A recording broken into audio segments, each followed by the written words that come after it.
నాకై చాచిన నీ చేతిలో చదివాను నా నిన్నని.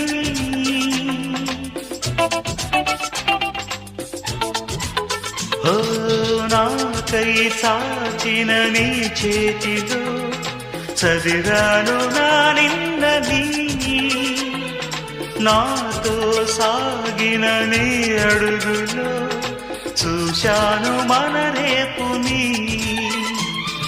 పంచేందుకే ఒకరు లేని బతుకెంత బరువు అని, ఏ తోడుకి నోచుకోని నడకెంత అలుపో అని.